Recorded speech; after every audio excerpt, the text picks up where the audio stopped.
নমস্কার, সবাইকে স্বাগত।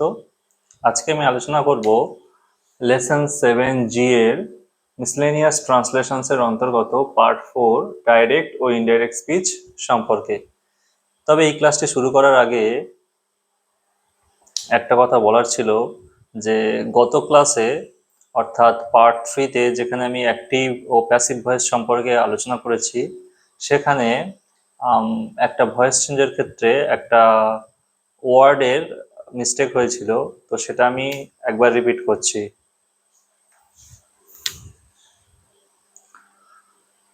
সেখানে সেন্টেন্সটা ছিল হুম ডাজ হি লাইক। এই ক্ষেত্রে সেখানে ভুলবশত এই হুমটা হুমই দেয়া হয়েছে, কিন্তু এটা হুম হবে না, হু হবে। হুমটা object form R হুমের subject form who হবে, আর তারপরে বাদবাকিটা ঠিক আছে।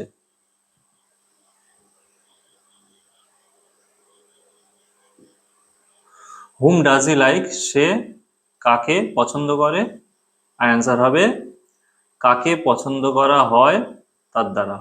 ঠিক আছে, শুধু এখানে হুম দুবার ব্যবহার করা হয়েছিল, কিন্তু এখানে হুম থেকে হু হবে। এইটাই একটু কারেকশনের দরকার আছে, যেটা আমি অলরেডি কমেন্ট সেকশনে উল্লেখ করেছি এই মিস্টেকটা। তবুও এই ভিডিওতে আমি একবার বলে দিলাম। যাই হোক, তাহলে আজকে আমরা আলোচনা করব ডাইরেক্ট ও ইনডাইরেক্ট স্পিচ সম্পর্কে। তো একটু জেনে নেওয়া যাক ডাইরেক্ট স্পিচ ও ইনডাইরেক্ট স্পিচ কি।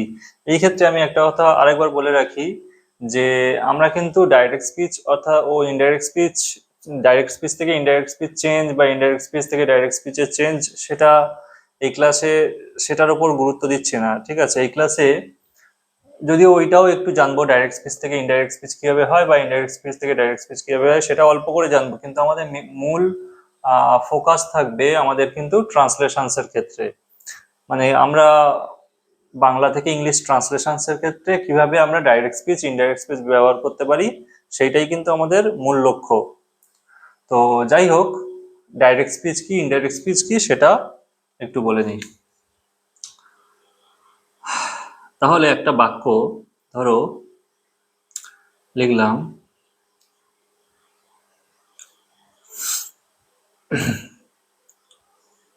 কমল বলল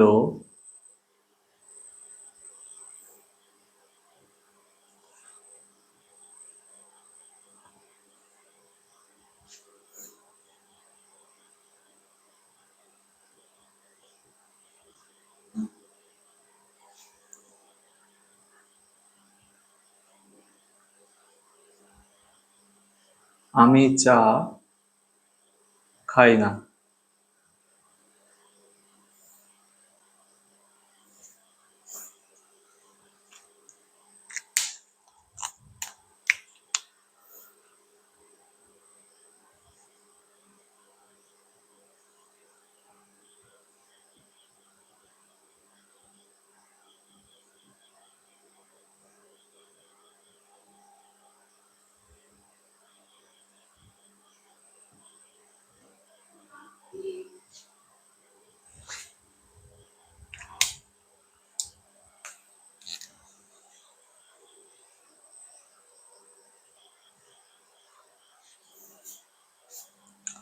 আমি এটা একটু লিখে নিলাম সময় বাঁচানোর জন্য। যাই হোক,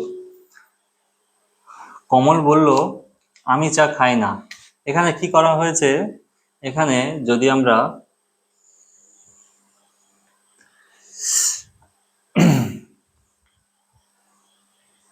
প্রথমে এই বাংলা বাক্যটির দিকে যদি আমরা লক্ষ্য করি, কমল বলল আমি চা খাই না, এখানে কমলের কথাটা দেয়া হয়েছে। এখানেও বলল, দেখো কমল বলল যে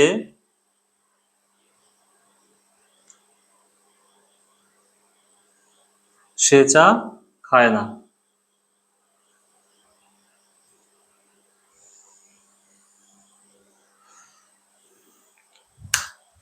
দেখো এখানে তাহলে কি করা হয়েছে, এখানে কমলের, এটাও কমলের কথা, আর কমল বললো যে সে চা খায় না, এটাও কমলের কথা। তো দুটি কথার মধ্যে পার্থক্য আছে। এখানে যে কমলের কথাটা দেওয়া রয়েছে সেই কথাটা কিভাবে দেওয়া রয়েছে না, সেই কথাটা সরাসরি দেওয়া রয়েছে। সরাসরি, সরাসরি মানে কি, কমল এই যে কথাটা বলেছিল এই আমি চা খাই না, কারোর কথা এরকম ডবল ইনভার্টেড কমার মধ্যে দেওয়া হয় বা কোটেশন মার্কসের ভিতরে দেওয়া হয়।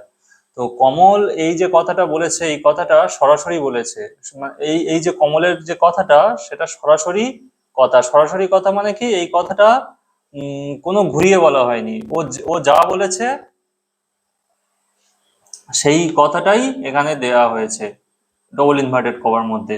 যখন ডবল ইনভার্টেড কমার মধ্যে দেওয়া থাকে বা কোটেশন মার্কসের ভিতরে দেওয়া থাকে কোনো কথা, তাহলে বুঝতে হবে সেই কথাটায় কিচ্ছু পরিবর্তন করা হয়নি। মানে সে যে কথাটা বলেছে, কমল যে কথাটা বলেছে সেই কথাটাই এখানে দেওয়া রয়েছে, কিচ্ছু পাল্টানো হয়নি। তাহলে যখন কোনো কথা কিচ্ছু পাল্টানো হবে না, সরাসরি যে কথা বলবে সেই কথাই দেওয়া হবে, তখন সেই কথাকে বলা হয় সরাসরি কথা, বাংলাতে যদি বলি। ইংলিশে যদি বলি সেটাকে কি বলা হবে, ইংলিশে যদি বলি সেটাকে বলা হবে সরাসরি ইংরেজি ডাইরেক্ট, আর কথা ইংরেজি স্পিচ, ডাইরেক্ট স্পিচ। তাহলে ডাইরেক্ট স্পিচ বা সরাসরি কথা কখন হবে, যখন কারোর কথা কিচ্ছু না পাল্টে সরাসরি সে যা বলেছে তাই দেওয়া হবে, তখন সেটাকে বলা হয় সরাসরি কথা বা ডাইরেক্ট স্পিচ। কমল বলল আমি চা খাই না, Kamal said I do not take tea. আচ্ছা, এইবারে কমল বলল যে সে চা খায় না।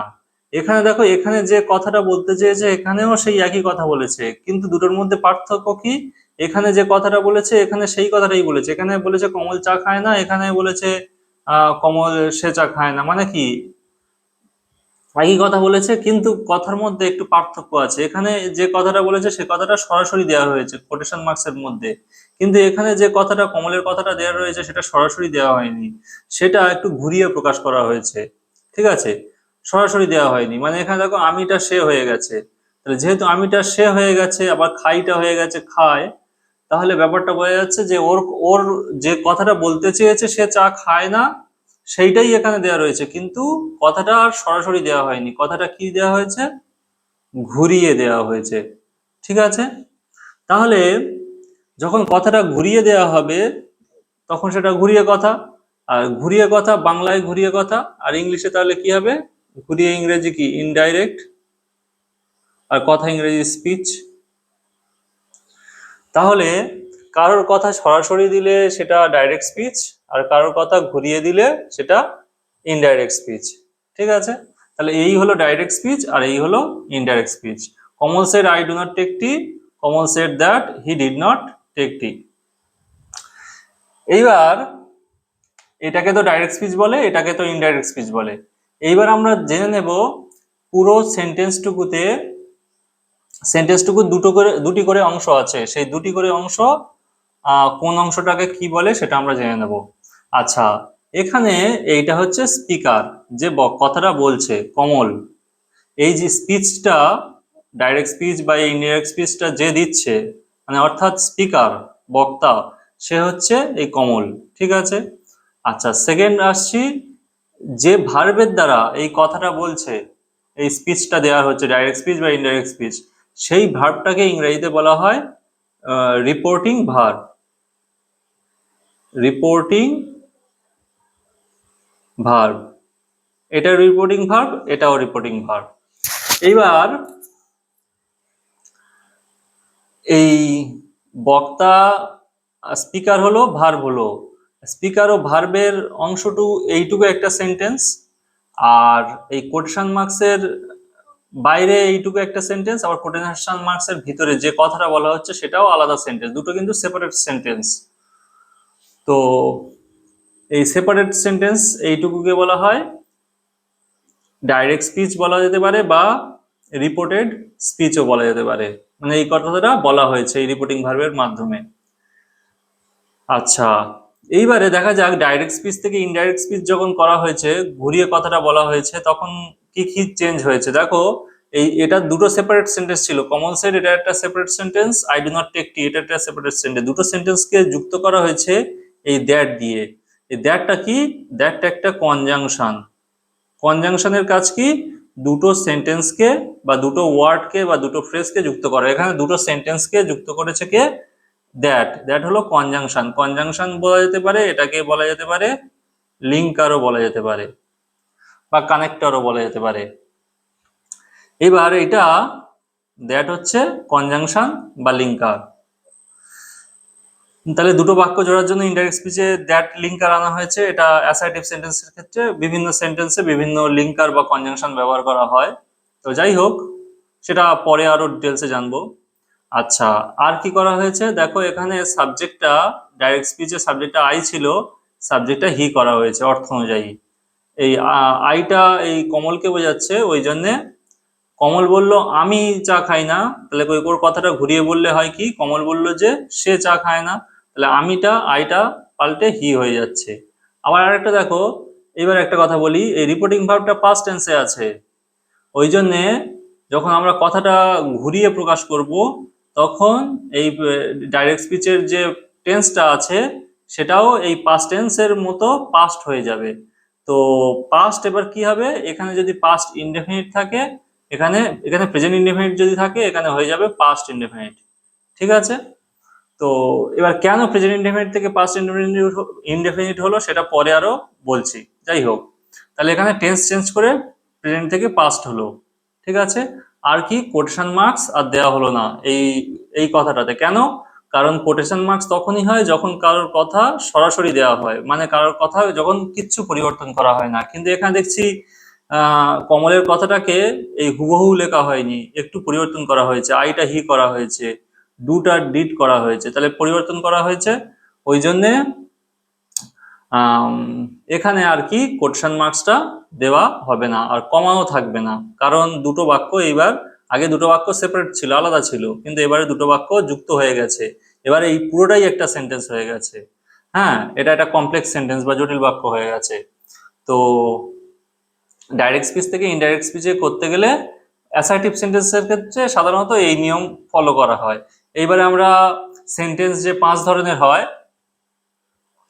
Assertive, imperative, interrogative, optative, exclamatory, এই 5 ধরনের সেন্টেন্সের আমরা প্রতিটা এক এক করে স্টেপ বাই স্টেপ আমরা জানবো যে বাংলা বাক্য এই 5 ধরনের সেন্টেন্সের বাংলা বাক্য দেখতে কেমন হয়।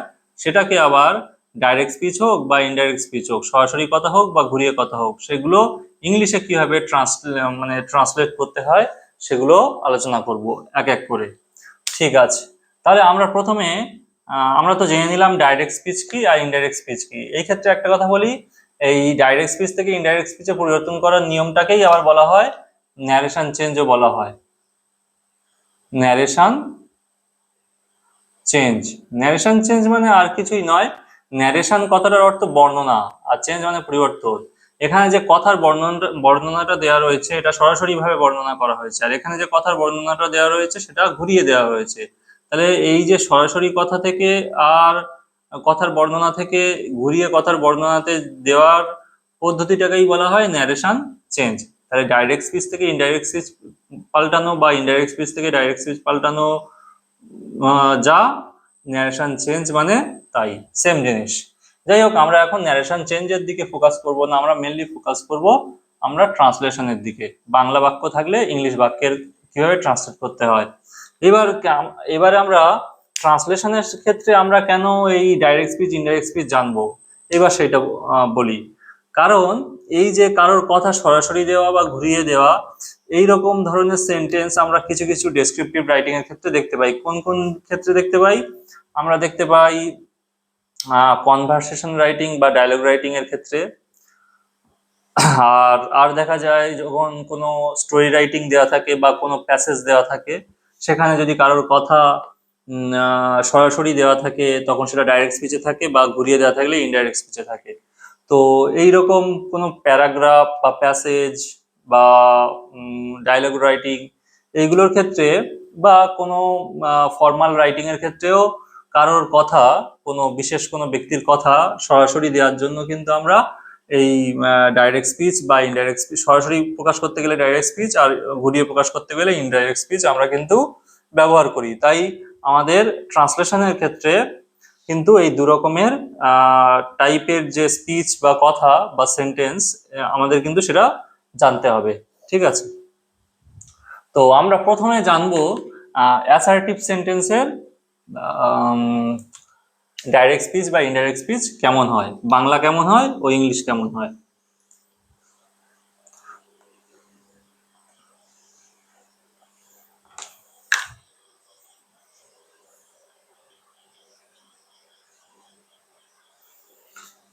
হ্যাঁ, আমরা একটু আগে ওই যে দুটি উদাহরণ দিয়েছিলাম, কমল বলল, Kamal said I do not take tea, আর indirect speech Kamal said that he did not take tea. তো সেই সেন্টেন্সটিতে আমরা ডাইরেক্ট স্পিচ ও ইনডাইরেক্ট স্পিচ, ডাইরেক্ট স্পিচ থেকে ইনডাইরেক্ট স্পিচে পরিবর্তনের ক্ষেত্রে আমরা দেখেছিলাম প্রেজেন্ট ইনডেফিনিট থেকে পাস্ট ইনডেফিনিট হয়েছে। তো সেই রকম অ্যাসার্টিভ সেন্টেন্সের ক্ষেত্রে প্রেজেন্ট কন্টিনিউয়াস থাকলে ডাইরেক্ট স্পিচে ইনডাইরেক্ট স্পিচে পাস্ট কন্টিনিউয়াস হয়, present perfect, past indefinite, past perfect তিনটেতেই ইনডাইরেক্ট স্পিচে হয়ে যায় পাস্ট পারফেক্ট। আর প্রেজেন্ট পারফেক্ট কন্টিনিউয়াস থাকলে আর পাস্ট কন্টিনিউয়াস থাকলে ডাইরেক্ট স্পিচে ইনডাইরেক্ট স্পিচে হয়ে যায় পাস্ট পারফেক্ট কন্টিনিউয়াস। ফিউচারের ক্ষেত্রে শ্যাল উইল থাকলে ডাইরেক্ট স্পিচে ইনডাইরেক্ট স্পিচে হয়ে যায় উড। আর ডাইরেক্ট স্পিচে ক্যান থাকলে কুড, মে থাকলে মাইট, মাস্ট থাকলে মাস্ট রেখে দেওয়া যায় বা হ্যাড টু দেওয়া যায়। এছাড়াও আর যে মডেল ভার্বগুলো আছে should, need, dare, ought to, use to, এগুলো সেম থাকে, মানে একই থাকে, ডাইরেক্ট স্পিচ ইনডাইরেক্ট স্পিচে পাল্টায় না। আর কি এছাড়াও যদি ডাইরেক্ট স্পিচে অর্থাৎ সরাসরি কথাতে নাও থাকে, ইনডাইরেক্ট স্পিচে দেন হয়ে যায়। টাইমের ক্ষেত্রে টুডে থেকে দ্যাট ডে, টুমরো থেকে দ্য নেক্সট ডে বা দ্য ফলোয়িং ডে। এরকম যে সময়ের আরো অ্যাডভার্ব আছে, এগুলো আমি সব দিলাম না, সময় অনেক বেড়ে যাবে। এগুলো তোমরা যে কোনো গ্রামার বইতে, ভালো গ্রামার বইতে এগুলো টেন্সের কি অ্যাডভার্ব ডাইরেক্ট স্পিচ থেকে ইনডাইরেক্ট স্পিচে কি পরিবর্তন হয় সেগুলো টোটাল যতগুলো আছে, আমি এখানে তো তিনটে দিয়েছি, নাও, টুডে, টুমরো, তারপরে ইয়েস্টারডে, এইরকম যে অ্যাডভার্ব গুলো আছে টাইমের, সেগুলো একটু দেখে নিও।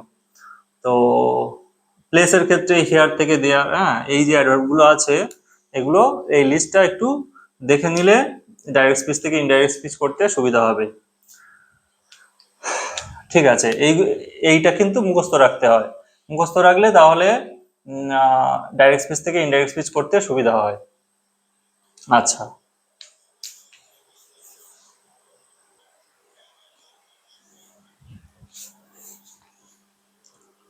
হ্যাঁ, এবারে আমরা তাহলে শিখবো প্রথমে অ্যাসার্টিভ সেন্টেন্সে, অ্যাসার্টিভ সেন্টেন্সের ট্রান্সলেশন, বাংলা থেকে ইংলিশ ট্রান্সলেশন এই ডাইরেক্ট স্পিচ ও ইনডাইরেক্ট স্পিচের ক্ষেত্রে। তো প্রথমে লেখা যাক একটা সেন্টেন্স। আচ্ছা, এই ক্ষেত্রে ডাইরেক্ট স্পিচ থেকে ইনডাইরেক্ট স্পিচের পরিবর্তনের নিয়মটা আগে বলে দিই, তারপর ট্রান্সলেশনে আসছি। ধরো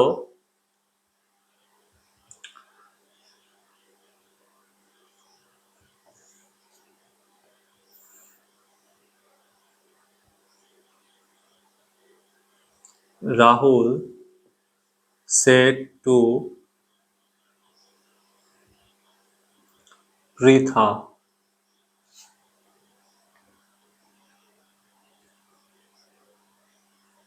I drank the water of your bottle.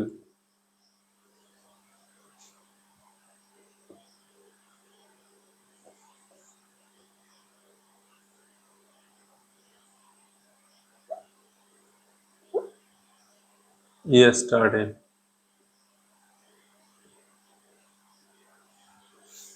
Rahul পৃথাকে বলল, আমি আমি তোমার বোতলের জল খেয়ে নিয়েছিলাম গতকাল। ঠিক আছে, তো এটা রাহুলের কথাটা সরাসরি দেওয়া হয়েছে, তাহলে এটা ডাইরেক্ট স্পিচে আছে। এইবারে ইনডাইরেক্ট স্পিচের ক্ষেত্রে আমরা তাহলে কি করব, না এটা অ্যাসার্টিভ সেন্টেন্স, তাহলে এইটুকু কি সেন্টেন্স, এটি এই ডাইরেক্ট স্পিচ তো এটি একদিক থেকে ডাইরেক্ট স্পিচ আর একদিক থেকে এটা কি ধরনের সেন্টেন্স, অ্যাসার্টিভ সেন্টেন্স। ঠিক আছে, তো তাহলে ডাইরেক্ট এই যে স্পিকার আছে, এই যে রিপোর্টিং ভার্ব আছে, রিপোর্টিং ভার্বের পরে যদি অবজেক্ট থাকে আর এই টু থাকে, তাহলে ইনডাইরেক্ট স্পিচ করার সময় কি করতে হবে, এই সেড ভার্বটা রাখা যাবে না, যেহেতু আমাদের রিপোর্টিং ভার্বের অবজেক্ট আছে, তাই এখানে টেল ভার্ব আনতে হবে। এখানে সেডটা পাস্ট টেন্সে আছে, তাই টেল ভার্ব, টেলের পাস্ট ফর্ম কি, আচ্ছা সে, সেড, সেড, তাহলে এখানে এই ফর্মটা রয়েছে, তাই টেল ভার্বেরও আমাদের কি করতে হবে, এই ফর্মটাই দিতে হবে।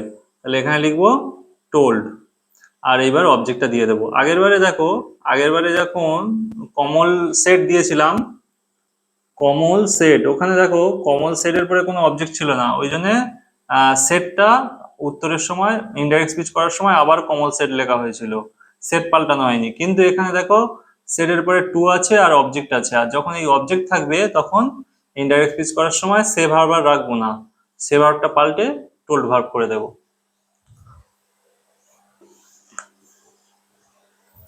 আচ্ছা, এইবার তাহলে এইটুকু হয়ে গেল।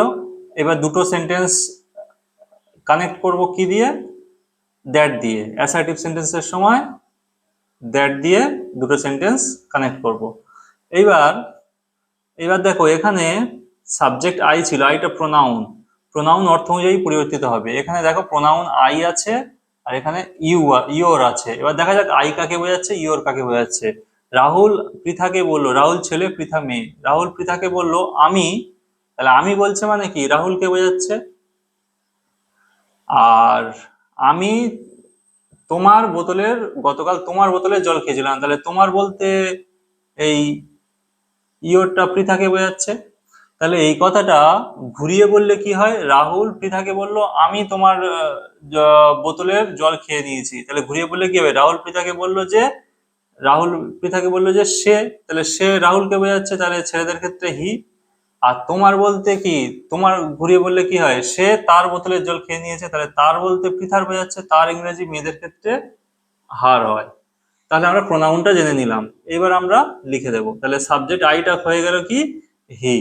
এখানে একটা কথা বলে দিই, এখানে দুটো সেন্টেন্স সেপারেট, ওই জন্য কোটেশনের প্রথম অক্ষর ক্যাপিটাল লেটার হয়। এখানে আই থাকলে আই তো সবসময় ক্যাপিটাল হয়, অন্য শব্দ থাকলেও এখানে ক্যাপিটাল লেটার হতো। কিন্তু আমরা ইনডাইরেক্ট স্পিচ করার সময় যেহেতু দুটো সেন্টেন্স, একটা একটা সেন্টেন্স হয়ে যাচ্ছে, তাই কিন্তু এই দ্যাট এর পরে কনজাংশনটা দেওয়ার পর কিন্তু স্মল লেটারে হবে, বড় ক্যাপিটাল লেটার আর হবে না। যাই হোক, হি দেওয়ার পর এবারে দেখো ভার্ব এসছে, তাহলে ভার্ব মানে আমাকে এবার টেন্সটা ভাবতে হবে। এবার রিপোর্টিং ভার্বটা যখন পাস্ট টেন্সে থাকবে, এই কোটেশন মার্কসের ভিতরে যে ভার্বটা রয়েছে সেটা তাহলে পাল্টাবে। এখানে পাস্ট টেন্স থাকলে পাল্টায়। তাহলে ড্র্যাঙ্কটা পাস্ট ইনডেফিনিট টেন্সে আছে, পাস্ট ইনডেফিনিট থেকে কি হয়, পাস্ট পারফেক্ট হয়। পাস্ট পারফেক্টের গঠন নিয়ম কি, সাবজেক্ট হ্যাড আর ভার্বের third form, drink, drank, drunk. The water of, ইয়োরটা হয়ে যাচ্ছে হার, বটল, আর স্টার্টেটা, হ্যাঁ এক্ষেত্রে বলে দিই, যখন রিপোর্টিং ভার্ব পাস্ট টেন্সে থাকছে তখন আমরা কি এই টেন্সটা চেঞ্জ করছি। আবার কি করব, কোন যদি অ্যাডভার্ব বা অ্যাডভার্বিয়াল ফ্রেজ থাকে সেটাও চেঞ্জ করব। তাহলে ইয়েস্টারডে থেকে দ্য প্রিভিয়াস ডে বা দ্য ডে বিফোরও করা যায়। তাহলে দেখো ঘুরিয়ে কথা বললে কেমন হচ্ছে, রাহুল পৃথাকে বলল আমি তোমার বোতলের, গতকাল তোমার বোতলের জল খেয়ে নিয়েছি, খেয়ে নিয়েছি। তাহলে কি হলো, রাহুল পৃথাকে বলল যে সে আগের দিন তার বোতলের জল খেয়ে নিয়েছে। ঠিক আছে, এইবার একটা কথা বলি, তাহলে আমি এখানে কি বললাম, এই ভার্বটা যদি পাস্ট টেন্সে থাকে রিপোর্টিং ভার্ব, তাহলে এখানে টেন্স পরিবর্তন করতে হয়। আবার কি অ্যাসার্টিভ সেন্টেন্সের ক্ষেত্রে বলছি, কিন্তু রিপোর্টিং ভার্বটা যদি পাস্ট টেন্স হয়, কোটেশন মার্কসের ভিতরে যে ভার্বটা রয়েছে সেটা টেন্স চেঞ্জ করতে হয়, আবার অ্যাডভার্ব থাকলে সেই অ্যাডভার্বেরও চেঞ্জ করতে হয়। এইবার এই রিপোর্টিং ভার্বটা প্রেজেন্ট পাস্ট টেন্স না থেকে যদি প্রেজেন্ট টেন্স থাকে, এমন থাকতো সেজ। যদি প্রেজেন্ট টেন্স থাকে কি হবে, তাহলে সেজ থাকলে এখানেও টেল ভার্বের প্রেজেন্ট ফর্ম বসবে আর এস যোগ হবে, টেলস হবে। Rahul tells Pritha that. এইবারে বাদবাকি চেঞ্জ যা আছে থাকবে, কিন্তু এখানে যে পাস্ট টেন্স আছে সেটা আর পাস্ট পারফেক্ট হবে না, টেন্স চেঞ্জ হবে না, যেহেতু এখানে প্রেজেন্ট টেন্স আছে। তাহলে এই টেন্সটা যেমন আছে তেমন থেকে যাবে, তাহলে ড্র্যাঙ্কটা ড্র্যাঙ্কই থেকে যাবে। আর কি, যদি যখন এইটা প্রেজেন্ট টেন্স হবে বা ফিউচার টেন্স হবে, শেষ থাকুক বা এরকম এমন থাকুক, উইল সে, এমন থাকলেও এখানেও শেষ থাকলে টেন্স হচ্ছে, আর উইল সে থাকলে উইল টেল। ঠিক আছে, তাহলে রিপোর্টিং ভার্ব যদি প্রেজেন্ট টেন্স বা ফিউচার টেন্স থাকে, তখন আমরা কি করব, কোটেশন মার্কসের ভিতরে যে ভার্বটা আছে তার টেন্স চেঞ্জ করব না, এমনকি অ্যাডভার্ব যেটা আছে সেটারও চেঞ্জ করব না, সেটা যা আছে বসিয়ে দেব। তবে এই ক্ষেত্রে প্রোনাউনের কিন্তু চেঞ্জ যেমন হয় তেমন হবে, তেমন হবে। শুধু রিপোর্টিং ভার্ব প্রেজেন্ট আর ফিউচার হলে কোটেশন মার্কসের ভিতরে টেন্সটা চেঞ্জ হয় না আর অ্যাডভার্বটা চেঞ্জ হয় না, কিন্তু পাস্ট হলে চেঞ্জ হবে, এটা জানা গেল। এইবার এমন একটা সেন্টেন্স দিই, আরেকটা দিই, ধরো এমন আছে, Rahul said water freezes at 0 degree C. এইবার দেখো, রাহুল বলল, রাহুলের ডাইরেক্ট স্পিচে কি কথা দেওয়া রয়েছে, রাহুল বলল জল 0 ডিগ্রি সেন্টিগ্রেডে জমে যায়। এইবার এখানে যে রাহুলের, তাহলে রিপোর্টিং ভার্বটা পাস্ট টেন্সে আছে, তাহলে রিপোর্টিং ভার্ব পাস্ট টেন্সে হলে আমরা জানি কি কোটেশন মার্কসের ভিতরে যে ভার্বটা আছে তার টেন্স চেঞ্জ হবে। কিন্তু এখানে বলে রাখি, যদি রিপোর্টিং ভার্বটা পাস্ট টেন্স থাকে আর যদি কোটেশন মার্কসের ভিতরে যে কথাটা রয়েছে সেই কথাটা যদি ইউনিভার্সাল ট্রুথ, ইউনিভার্সাল ট্রুথ বা চিরসত্য কথা বা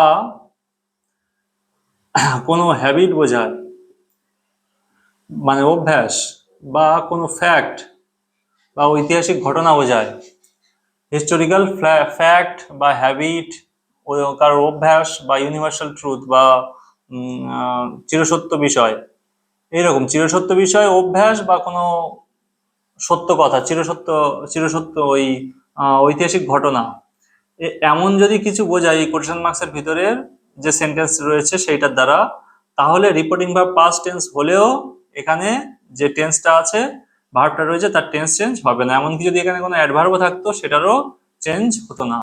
তাহলে কি করব এই ধরনের ক্ষেত্রে, রাহুল সেড যেমন আছে বসিয়ে দেব, দুটো সেন্টেন্স জুড়বো কি দিয়ে, দ্যাট দিয়ে, আর যেমন আছে, যেহেতু এখানে কোনো প্রোনাউন নেই তাই প্রোনাউন চেঞ্জ করার ব্যাপার নেই, তবে এখানে ক্যাপিটাল লেটার ছিল স্মল লেটার হয়ে গেছে। ওয়াটার ফ্রিজেস, তাহলে এখানে আমি টেন্স চেঞ্জ করলাম না, যেমন আছে বসিয়ে দিলাম, অ্যাট 0 ডিগ্রি সি, যেমন আছে বসিয়ে দিয়েছি, কোনো টেন্স চেঞ্জ করিনি। কেন করিনি, রিপোর্টিং এর পাস্ট টেন্স হলে কিন্তু টেন্স চেঞ্জ হয়, কিন্তু এখানে টেন্স চেঞ্জ হয়নি কেন, কারণ এই কথাটা একটা কি চিরসত্য কথা, ওই জন্যে এই কথাটা, কারণ জল 0 ডিগ্রি সেন্টিগ্রেড জমে যায়, এটা একটা চিরসত্য কথা, কারণ 1 ডিগ্রি বা 2 ডিগ্রিতে জমে না, তাহলে এই কথাটা চিরসত্য বলে এই কথাটার টেন্সটা চেঞ্জ হয়নি, রিপোর্টিং ভার্ব পাস্ট টেন্স থাকলেও। আচ্ছা, এই হলো অ্যাসার্টিভ সেন্টেন্সের নিয়ম। এইবার আমরা কয়েকটা বাক্য, বাংলা বাক্য দেব, সেটা ডাইরেক্ট স্পিচ কি ইনডাইরেক্ট স্পিচ বুঝে নিয়ে সেই অনুযায়ী ট্রান্সলেশন করতে হবে। তাহলে আমি লিখে নিয়ে আলোচনা করছি।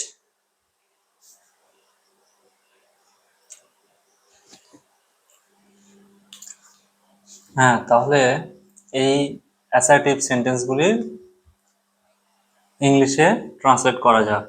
তো এগুলো কেন অ্যাসার্টিভ সেন্টেন্স বলছি, দেখো প্রত্যেক সেন্টেন্সে দেখো সাবজেক্ট আছে, আর ভার্ব আছে, সরি, সাবজেক্ট আছে, ভার্ব আছে, সাবজেক্ট রয়েছে, ভার্ব রয়েছে। সাবজেক্ট ভার্ব থাকলে সেগুলি অ্যাসার্টিভ সেন্টেন্স হয়। এগুলি সবই অ্যাসার্টিভ সেন্টেন্স বা সাধারণ বাক্য। তো এটা কি হবে তাহলে? এখানে রিপোর্টিং ভার্ব পাস্ট টেন্স আছে, আর এটা ডাইরেক্ট স্পিচে আছে। তাহলে ডাইরেক্ট স্পিচে চেঞ্জ করার কোনো দরকার নেই। কেন ডাইরেক্ট স্পিচ করে বুঝলাম? কোটেশন মার্কসের ভিতরে আছে। তাহলে কি হবে? বিরক্ত, বিরক্ত বললো টিকটিকি, বিরক্ত, সরি, বিরক্ত টিকটিকিকে বললো, বিরক্ত একটা ছেলের নাম আর টিকটিকি একটা মেয়ে, ঠিক আছে? তো বিরক্ত এই ছেলেটা টিকটিকি বলে, টিকটিকি নামে মেয়েটাকে কি বললো? তুই আমাকে মিথ্যা কথা বলেছিস। তাহলে তুই, বিরক্ত টিকটিকিকে বলছে তুই, তুই বলতে কি? তাহলে টিকটিকিকে বোঝাচ্ছে। আর আমাকে মিথ্যা কথা বলেছিস, তাহলে আমাকে বলতে এটা কাকে? বিরক্তকে বোঝাচ্ছে। তাহলে এটা ঘুরিয়ে বললে, আচ্ছা ঘুরিয়ে বলার দরকার নেই। আর এটার ঘুরিয়ে পরের বাক্যে আছে, ওটা পরের বাক্যে জানবো। যাই হোক, এখানে বিরক্ত, BIRAKTA, এখানে আমরা বিরক্ত ইংলিশে ট্রান্সলেট করতে যাব না, যে বিরক্ত ইংরেজি ডিস্টারবেন্স, সেটা আমরা লিখতে যাব না, কারণ আমরা এটা বিরক্ত একজনের নাম হিসেবে নিয়েছি, একটা ব্যক্তির নাম, তাই যেমন আছে তেমন ইংলিশ লিখবো বিরক্ত। আর টিকটিকিও আমরা লিজার্ড লিখতে যাব না। টিকটিকি এমনি ইংলিশে যা বাংলাতে উচ্চারণে যা ইংলিশ স্পেলিং হয় তাই লিখবো। বিরক্ত বলল টোল্ড, যেহেতু অবজেক্ট আছে তাই টোল্ড দিয়েছি, নাহলে সেট ভার্ব দিতাম। টোল্ড, সরি, এখানে যেহেতু ডাইরেক্ট স্পিচ আছে তাই সেড টু দেব, said to, Birokto said to টিকটিকি,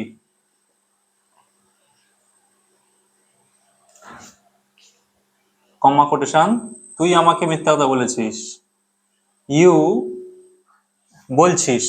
এবার দেখো এখানে বলছিস কথাটার দ্বারা কি বোঝাচ্ছে? Present continuous. তাহলে কি হবে? You are telling me lies, হলো? তাহলে Birokto said to Tiktiki, you are telling me lies. এবার কি আছে? বিরক্ত, সরি, বিরক্ত টিকটিকিকে বললো যে সে তাকে মিথ্যে কথা বলছে। এবার দেখো এখানে এটা ইনডাইরেক্ট স্পিচে আছে, কোটেশন মার্কস নেই মানে ইনডাইরেক্ট স্পিচে আছে। তাহলে আমরা এখানে উত্তর কি করব? বিরক্ত টোল্ড, যখন ইনডাইরেক্ট স্পিচে থাকবে তখন যদি অবজেক্ট থাকে, কাকে বলছে সেটা থাকে, তাহলে টোল্ডই দেবো, সেট টু দেবো না। সেট টু ডাইরেক্ট স্পিচের ক্ষেত্রে দেবো। টোল্ড টিকটিকি, বিরক্ত টোল্ড টিকটিকি দ্যাট, টিকটিকিকে বললো যে, এবার কি হবে? সে তাকে মিথ্যা কথা বলেছে, তাহলে সে বলতে এটা বিরক্ত, সরি, বিরক্ত টিকটিকিকে বললো যে সে তাকে মিথ্যা কথা বলেছে, তাহলে সে বলতে টিকটিকিকে বোঝাচ্ছে, আর তাকে বলতে বিরক্তকে বোঝাচ্ছে। তাহলে সে টিকটিকি মেয়ে, তাহলে সে ইংরেজি কি হবে? সি হবে। আর তাকে বিরক্তকে বোঝাচ্ছে ছেলেকে ক্ষেত্রে হবে, ওটা তাকে পরে দিচ্ছি। এবার ভার্বটা দেবো।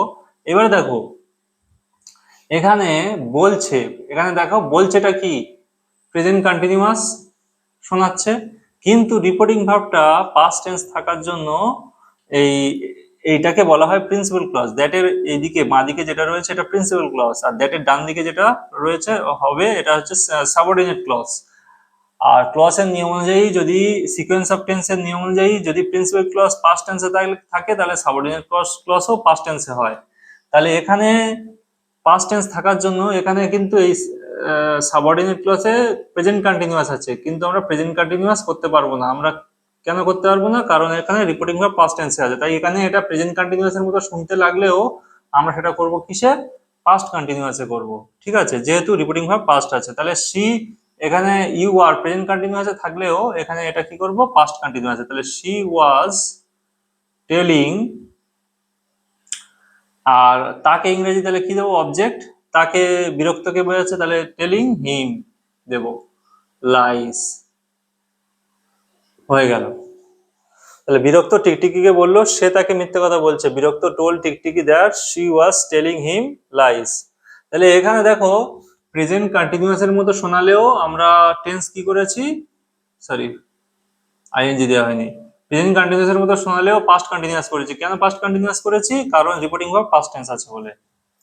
আচ্ছা এইবার দেখো জ্বালাতনি বলল যে সে এখন ব্যস্ত,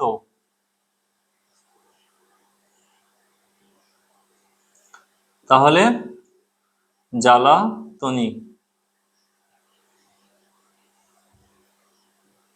সেড বলল, তাহলে এটা ইনডাইরেক্ট স্পিচে আছে, কোশ্চেন মার্কস নেই মানে ইনডাইরেক্ট স্পিচে আছে। জ্বালাতনি বলল যে সে এখন ব্যস্ত, তাহলে সে বলতে জ্বালাতনি একটা মেয়ের নাম, তাই সে ইংরেজি সি হলো। সেড দ্যাট সি, এবার দেখো সে এখন ব্যস্ত, সে হয় এখন ব্যস্ত, হয় উজ্জ আছে, এটা কিন্তু প্রেজেন্ট টেন্সে আছে কিন্তু রিপোর্টিং ভার্ব পাস্ট টেন্সে আছে, ওই জন্যে বললো মানে বলেছিল, এটা পাস্ট টেন্সে। আর এইটা প্রেজেন্ট টেন্স, বলে, বললো মানে পাস্ট টেন্স, তাহলে যেহেতু এটা পাস্ট টেন্স তাই এখানে প্রেজেন্ট টেন্স শোনালেও পাস্ট টেন্সে করতে হবে, তাহলে প্রেজেন্ট ইনডেফিনিট থেকে পাস্ট ইনডেফিনিট। শি ওয়াজ, আর ব্যস্ত ইংরেজি বিজি, আর এখন থেকে নাও থেকে হয়ে যাবে কি দেন হয়ে যাবে। কেন হয়ে যাবে দেন, কারণ এখানে ইনডাইরেক্ট স্পিচ আছে, রিপোর্টিং ভার্ব পাস্ট আছে বলে এই ভার্বটাও পাস্ট হয়েছে, আবার অ্যাডভার্বটাও পাস্ট হবে, মানে চেঞ্জ হবে। অবাস্তব আমাকে বলে, অবাস্তব একটা ছেলের নাম, অবাস্তব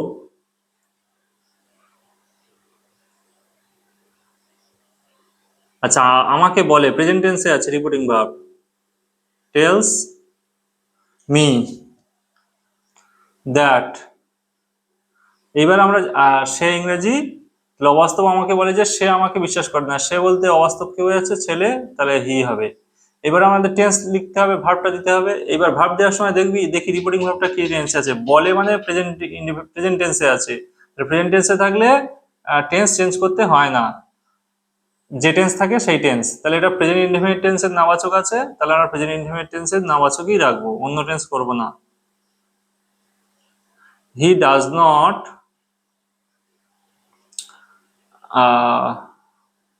বিলিভ, আর অবজেক্ট আমাকে ইংরেজি মি, হয়ে গেল। অবাস্তব আমাকে বলে যে সে আমাকে বিশ্বাস করে না, অবাস্তব tells me that he does not believe me. বৃদ্ধ লোকটি বলতো যে, বৃদ্ধ লোকটি the old man, past tense, সে বলতো যে সেড দ্যাট, সে হি। এবার ভার্ব দেবো, ভার্ব দেওয়ার সময় দেখবো যে ভার্বটা রিপোর্টিং ভার্বটা পাস্ট টেন্সে আছে কি, তাহলে পাস্ট টেন্সে আছে, তাহলে এটা যে টেন্সে থাকুক না কেন সেটা পাস্ট টেন্সে করে দিতে হবে। তাহলে এটা দেখছি ভুলে গিয়েছে মানে present tense, present perfect, present perfect আছে মানে পাস্ট পারফেক্ট করে দিতে হবে। তাহলে পাস্ট পারফেক্ট ইংরেজি কি, সাবজেক্ট হ্যাড ভার্বের থার্ড ফর্ম, হ্যাড ফরগটেন, কি ভুলে গেছে, তার নিজের নাম, হিজ ওন নেম। তাহলে বৃদ্ধ লোকটি বলতো যে সে তার নিজের নাম ভুলে গিয়েছে, the old man said that he had forgotten his own name. আপাতত বলেছিল যে, আপাতত একটা ছেলের নাম, আপাতত সেড দ্যাট, এবার দেখো যে আমি দিয়ে দিলাম আই, আমি দেওয়া যাবে না এখানে, সে দিতে হবে। সে প্রতিদিন ভোর 4টে ওঠে, সে প্রতিদিন ভোর 4টে ওঠে। তাহলে এখানে আপাতত কথাটা ঘুরিয়ে প্রকাশ করা হয়েছে, তাহলে সে ইংরেজি হি, সে প্রতিদিন ভোর 4টে ওঠে। এখানে দেখো রিপোর্ট, এবার আমরা ভার্ব দেবো, তো ভার্ব দেওয়ার সময় দেখে দেবো রিপোর্টিং ভার্ব কোন টেন্সে আছে, তাহলে রিপোর্টিং ভার্ব পাস্ট টেন্সে আছে, তাহলে নিয়ম অনুযায়ী এই ভার্বটাও পাস্ট টেন্স হওয়ার কথা। কিন্তু আরেকটা জিনিস লক্ষ্য করো, এই যে কথাটা দেওয়া রয়েছে এটার দ্বারা কি বোঝাচ্ছে, হ্যাবিট বোঝাচ্ছে বা অভ্যাস বোঝাচ্ছে, হ্যাবিট বা অভ্যাস বোঝাচ্ছে। তাহলে আমরা জানি অভ্যাস বোঝালে রিপোর্টিং ভার্ব পাস্ট টেন্স থাকলেও এই কোয়েশ্চেন মার্কসের ভিতরে ভার্বটা চেঞ্জ হয় না, পাস্ট টেন্স থাকলে চেঞ্জ হয়, কিন্তু এখানে যেহেতু পুরো কথাটার দ্বারা অভ্যাস বোঝাচ্ছে তাই এটা টেন্স চেঞ্জ হবে না, তাহলে এটা প্রেজেন্ট ইনডিফিনিট আছে, প্রেজেন্ট ইনডিফিনিটই থাকবে। হি গেটস আপ, বাদ বাকিটা বসে যাবে at 4 a.m. every day।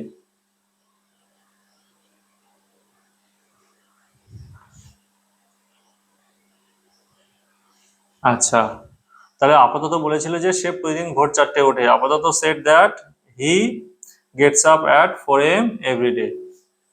তাহলে অ্যাসার্টিভ সেন্টেন্সের যদি কোনো ডাইরেক্ট স্পিচ বা ইনডাইরেক্ট স্পিচ থাকে সেটা কিভাবে বাংলা থেকে ইংলিশে ট্রান্সলেট করতে হয় সেটা আলোচনা করলাম। তাহলে এর পরের বার আমরা আলোচনা করব, এরপরে আমরা আলোচনা করব ইম্পারেটিভ সেন্টেন্সের বাংলা থাকলে। ইম্পারেটিভ সেন্টেন্সের আগে শিখবো ডাইরেক্ট স্পিচ থেকে ইনডাইরেক্ট স্পিচ কেমন ভাবে পাল্টাতে হয়, অল্প করে শিখবো। আর তারপরে ইম্পারেটিভ সেন্টেন্সের বাংলা থাকলে সেটাকে ইংলিশে কিভাবে ট্রান্সলেট করতে হয় সেটা বলবো।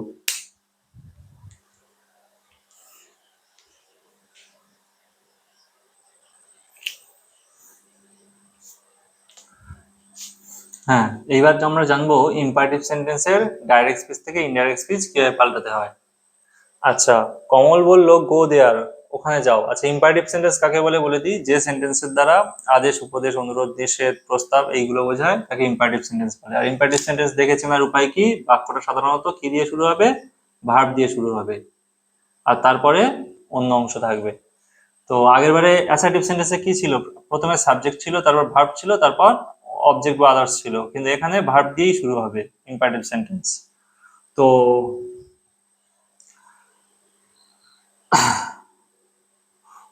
কমল বলল ওখানে যাও। এবার ইনডাইরেক্ট স্পিচ করতে গেলে, হ্যাঁ এবারে একটা কথা বলে দিই, ইম্পারেটিভ সেন্টেন্সে ডাইরেক্ট থেকে, অ্যাসার্টিভ সেন্টেন্সে যেমন ডাইরেক্ট থেকে ইনডাইরেক্ট স্পিচ করতে গেলে টেন্সের কথা, টেন্স চেঞ্জ করতে হতো, কিন্তু ইনডাইরেক্ট স্পিচে টেন্স চেঞ্জ করতে হয় না। এখানে কি চেঞ্জ করতে হয়, এখানে এই যে ভার্বটা রয়েছে রিপোর্টিং ভার্ব, সেইটা এই কোটেশন মার্কসের ভিতরে যে মনের ভাব বোঝাবে, আদেশ হোক, উপদেশ হোক, অনুরোধ হোক, নিষেধ হোক, যাই বোঝাবে সেই অনুযায়ী কিন্তু এই রিপোর্টিং ভার্বটা চেঞ্জ হবে ইম্পারেটিভ সেন্টেন্সের ক্ষেত্রে। তাহলে গো দেয়ার, ওখানে যাও, এইটা ধরে নিই এটা ওখানে যাও বা ওখানে যান বা ওখানে যা আদেশ বোঝাচ্ছে ধরে নিচ্ছি। তাহলে এটা যেহেতু আদেশ বোঝাচ্ছে, রিপোর্টিং ভার্বটাও আদেশ করা ইংলিশ যা হবে সেইটা বসাতে হবে। তাহলে কমল আদেশ করা ইংরেজি কি, অর্ডার। আর আমি যদি এটা ধরতাম আদেশ দেয়নি, নির্দেশ দিয়েছে, মানে আদেশ কাকে বলে, কাউকে কিছু জোর করে করতে বললে, মানে জোর দিয়ে।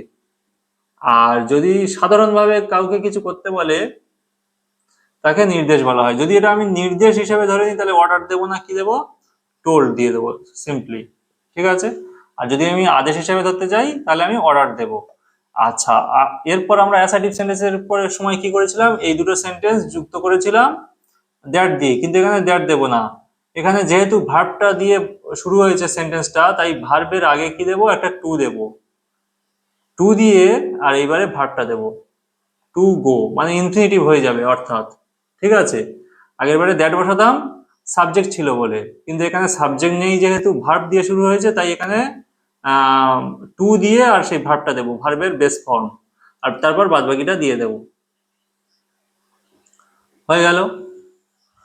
তাহলে কি হলো, কমল বলল ওখানে যাও, ঘুরিয়ে বললে কি হবে, কমল বলল, কমল ওখানে, হ্যাঁ এখানে একটা কথা বলে দিই, এখানে কাকে, কাকে দেওয়া না থাকলেও একটা ধরে নিতে হবে ইনডাইরেক্ট স্পিচে, কমল অর্ডার্ড মি, ধরে নাও, ধরে নাও এখানে কমল আমাকে বললো, কারণ ইম্পারেটিভ সেন্টেন্সে সবসময় কাউকে না কাউকে এখানে বলে, তাই যদি এখানে দেওয়া থাকে না থাকে তবুও দেবে, আর যদি দেওয়া থাকে তো সেটা দিয়ে দেবে। যদি এখানে থাকে কমল সেড টু মি, ধরো না এমন লেখা রয়েছে কমল আমাকে বললো ওখানে যাও, তাহলে ঘুরিয়ে বললে কি হবে, কমল অর্ডার্ড মি, কমল আমাকে আদেশ দিল টু গো দেয়ার, ওখানে যেতে, কমল আমাকে ওখানে যেতে আদেশ করলো।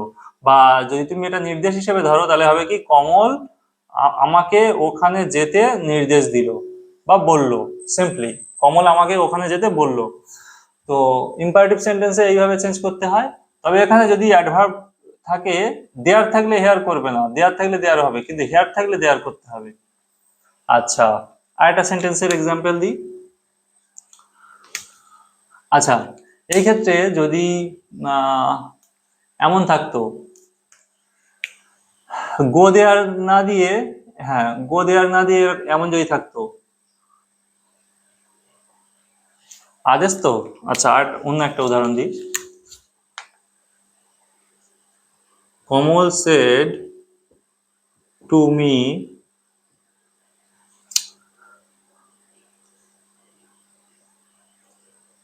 Read study well,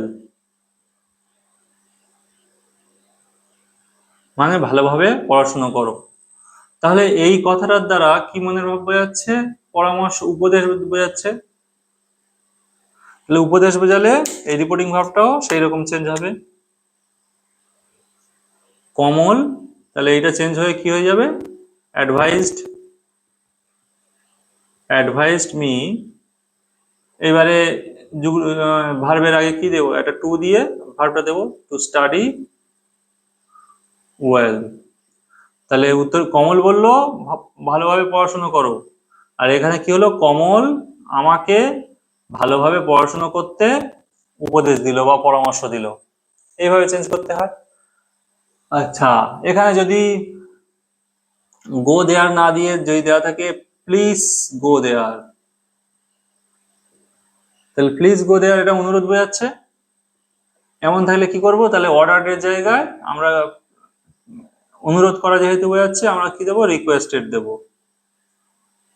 Kamal requested me to go there.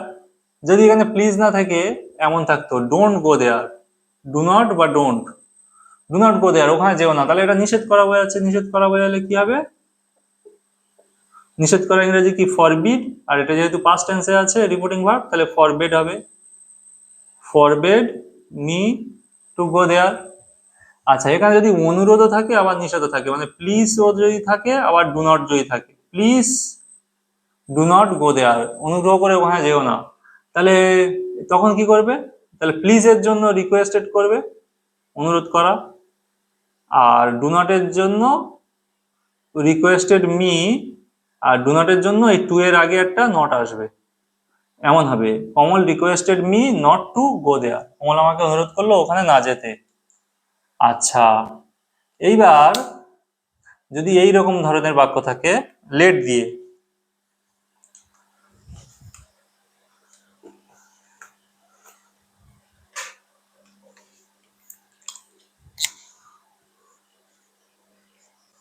Kamal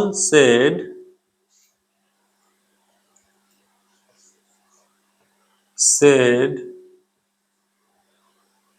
to me let us go there, কমল আমাকে বলল চলো আমরা ওখানে যাই। আচ্ছা, যখন এরকম চলো আমরা ওখানে যাই এরকম লেট আস থাকবে, তখন এইটা বুঝে যাবে এটা প্রস্তাব দেওয়া বোঝাচ্ছে, কোনো কিছু কাজ করতে প্রস্তাব দেওয়া বোঝাচ্ছে। প্রস্তাব দেওয়া বোঝালে এই রিপোর্টিং ভার্বটা চেঞ্জ করে কি করতে হয়?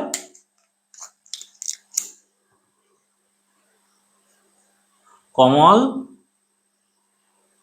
সাজেস্টেড দিতে পারি বা প্রপোজ দিতে পারি, যা দেবো ঠিক। প্রপোজড। আচ্ছা, এইবারে একটা কথা বলি, এখানে যদি আমি অবজেক্টটা রাখতে চাই তাহলে আমি কিন্তু সেই টু দিতে হবে, টু দিয়ে তবে অবজেক্ট দিতে হবে, এখানে টু তুলে দিলে হবে না। আর যদি বলি আমি অবজেক্ট দেবো না, তাহলে আমি টুটাও বাদ দিতে পারি। তাহলে এটাই বেটার, অবজেক্ট এখানে না দেওয়াটাই বেটার, আর টুটাও তুলে দেওয়া বেটার। আর যদি আমি অবজেক্ট দিই তাহলে টু দিতে হবে। কমল সাজেস্টেড বা প্রপোজ টু মি দিতে পারি, বা কমল সাজেস্টেড আর প্রপোজড। এইবারে কিন্তু আগের বারে যেমন টু দিয়ে যুক্ত করছিলাম, এবারে কিন্তু দ্যাট দিতে হবে এই নিয়মের ক্ষেত্রে।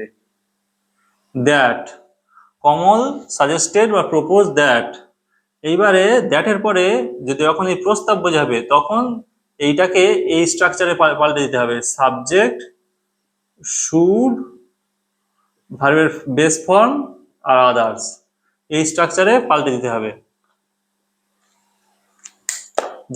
কখন পাল্টে দিতে হবে? যখন এই লেট দিয়ে শুরু হবে আর প্রস্তাব দিয়ে, লেটের পরে আস থাকবে, প্রস্তাব দেওয়া বোঝাবে।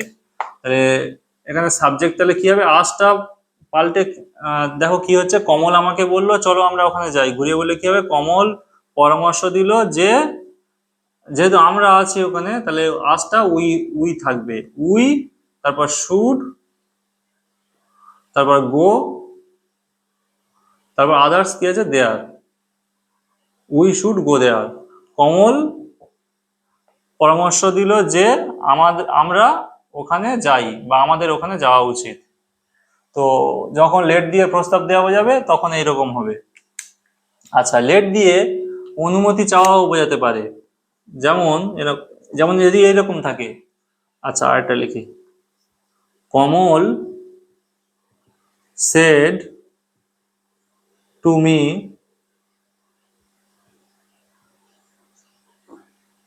কমল সেড লেট মি গো দেয়ার।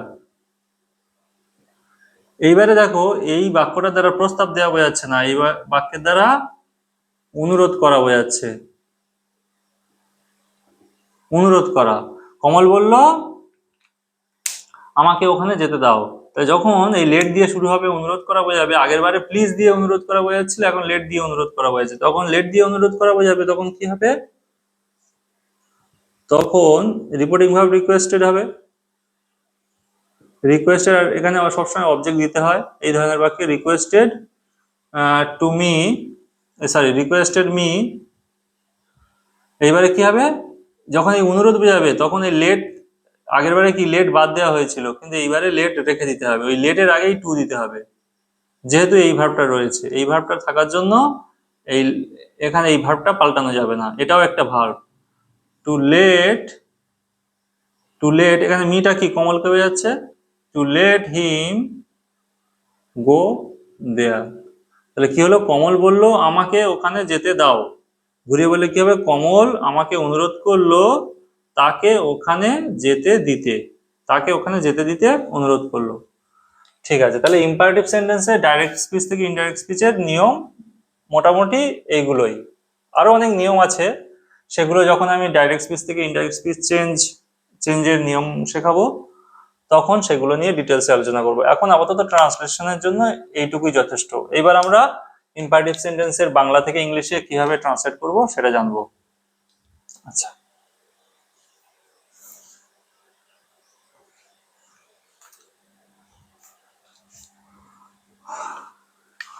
আচ্ছা, অমাবস্যা ব্যর্থকে বাবু হয়ে বসতে আদেশ দিল। তাহলে আদেশ দিল, বারণ করলো, প্রস্তাব দিল, অনুরোধ করলো, এইসব শব্দের ভার্বের দ্বারা আমরা বুঝে যাব যে এই সেন্টেন্স গুলো ইনডাইরেক্ট স্পিচে আছে। কিসের ইনডাইরেক্ট স্পিচ? ইম্পারেটিভ সেন্টেন্সে। আচ্ছা, আর এইগুলো infinitive, verb plus to, to plus ভার্বের ফার্স্ট ফর্ম।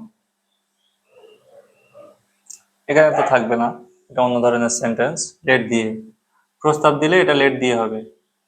আচ্ছা, লেট দিয়ে নয়, সরি, লেটের অল্টারনেটিভ যেটা আছে।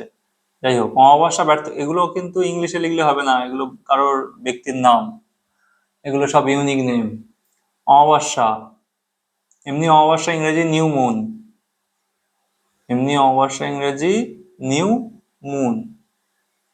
কেউ যেন নিউ মুন লিখো না, বা ব্যর্থ ইংরেজি ফেলিওর লিখো না। এখানে অমাবস্যা একটা মেয়ের নাম।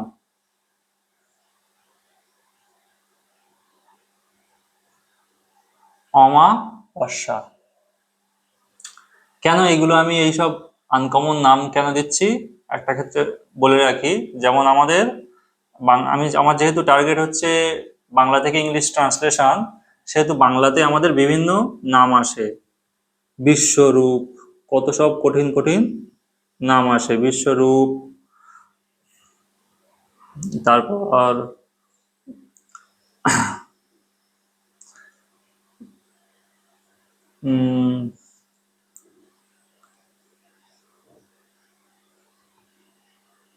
দন্ময়ন্তী, এমন মনে হচ্ছে নাম হয় সম্ভবত। তো যাই হোক, এইসব কঠিন কঠিন নাম বা কোনো বাংলায় কোনো জায়গার নাম দেওয়া থাকলে সেগুলো আমরা ইংলিশে সহজেই ট্রান্সলেট করতে পারি। ইংলিশের স্পেলিংটা ঠিক হবে এইরকম যদি বানানগুলো ঠিকঠাক করা যায়। ওই জন্য আমি এইরকম বানান দিচ্ছি। অমাবস্যা আদেশ দিল। আদেশ দেওয়া ইংরেজি কি? অর্ডার্ড। কাকে আদেশ দিল? ব্যর্থকে। অর্ডার্ড ব্যর্থ।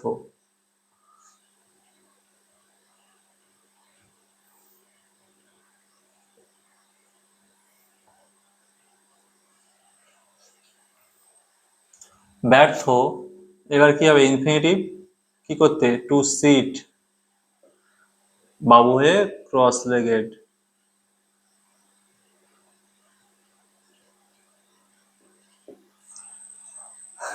তাহলে অমাবস্যা ব্যর্থকে বাবু হয়ে বসতে আদেশ দিল। অমাবস্যা অর্ডার্ড ব্যর্থ টু সিট ক্রস লেগেড। ভুলু মণিকে আবার দেরি করে আসতে বারণ করলো। তো ভুলু এটা ছেলের নাম, মণি মেয়ের নাম।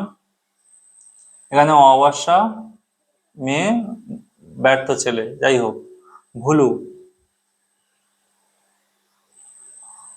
ভুলু আসতে বারণ করলো। বারণ করা ইংরেজি ফরবিড। ফরবিড এর second form forbade. Forbid, forbade, forbidden.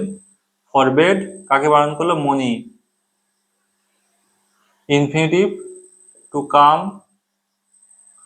দেরি করে, late again. Bhulu forbade Moni to come late again. ছেলেগুলি প্রস্তাব দিল যে, the boys suggested that, এবারে দ্যাট এর পরে সাবজেক্ট শুড ভার্বের ফার্স্ট ফর্ম এই স্ট্রাকচার হবে। তাহলে তারা ইংরেজি দে শুড সাঁতার কাটা, সুইম ইন দ্য রিভার।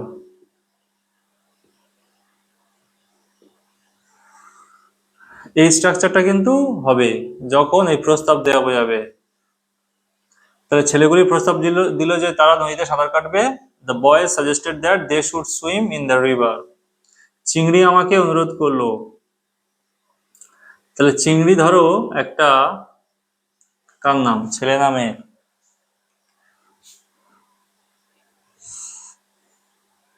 ধরো একটা মেয়ের নাম চিংড়ি। আর তাহলে আমাকে বললো, চিংড়ি আমাকে অনুরোধ করলো তাকে 10 টাকা দিতে। তাহলে তাকে, তাহলে এটা যদি মেয়ে হয় তাহলে এটা ইংরেজি হবে হার। তাহলে চিংড়ি, CHINGRI, চিংড়ি অনুরোধ করলো, রিকোয়েস্টেড কাকে? আমাকে, মি। এইবার যখন কোনো কিছু দিতে অনুরোধ করা হবে, হুম,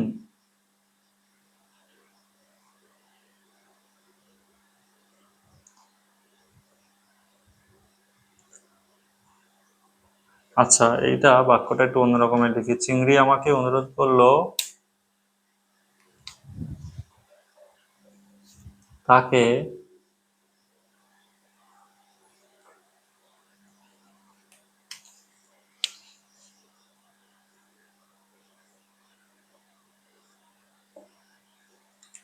তাকে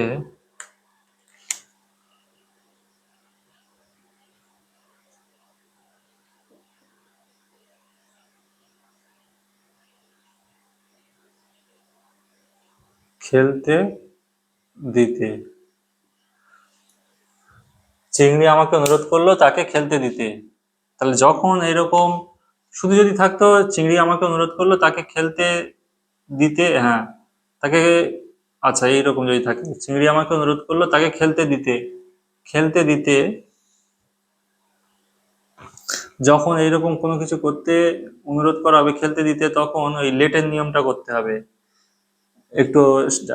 যখন আমি চেঞ্জ শেখাচ্ছিলাম তখন যে লাস্ট যে এক্সাম্পল দিয়েছিলাম সেই রকম। Chingri requested me to let, sorry, to let, to let her, to let her play, হয়ে গেল। যদি এখানে কোনো কিছু খেলার নাম নেই, কি খেলা সেটা দেওয়া নেই, এইটুকু হলে চলবে। চিংড়ি requested me to let her play, চিংড়ি আমাকে অনুরোধ করলো তাকে খেলতে দিতে। চিংড়ি requested me to let her play, হলো। ঠিক আছে, তো ইম্পারেটিভ সেন্টেন্সে ইনডাইরেক্ট স্পিচ এখানে দিয়েছি, ডাইরেক্ট স্পিচ দিইনি, ডাইরেক্ট স্পিচ সহজ। তো ইম্পারেটিভ সেন্টেন্স হলো ট্রান্সলেশন। এবার আমরা শিখবো ইন্টারোগেটিভ সেন্টেন্স।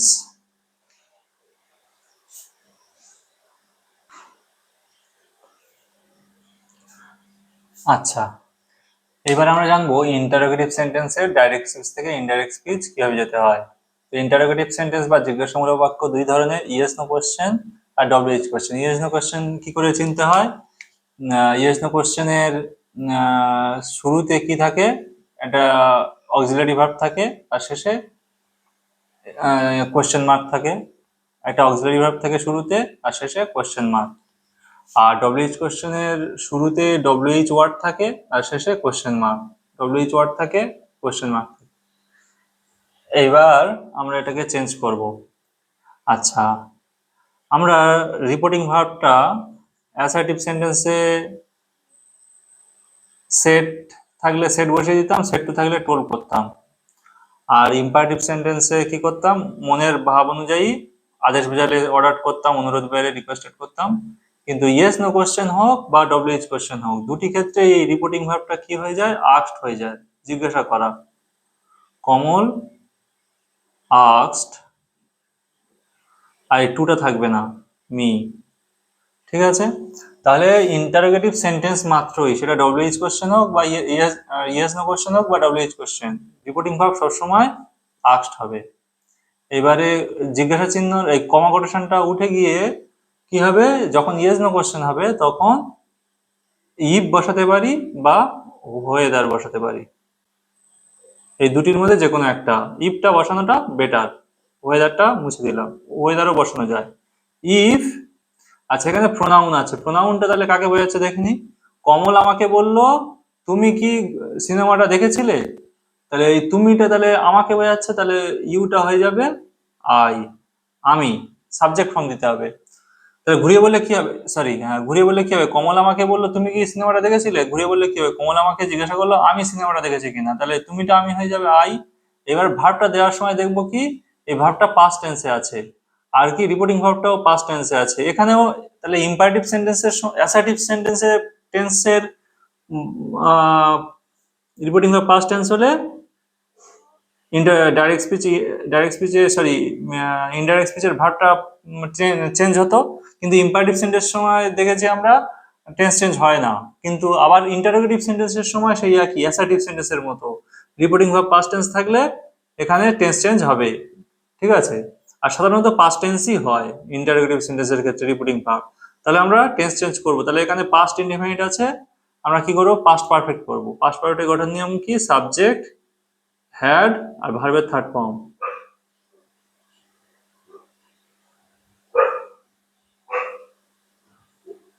তাহলে কি হলো? কমল আমাকে বলল তুমি কি সিনেমাটা দেখেছিলে, ঘুরিয়ে বললে কি হবে? কমল আমাকে জিজ্ঞাসা করলো আমি সিনেমাটা দেখেছি কিনা।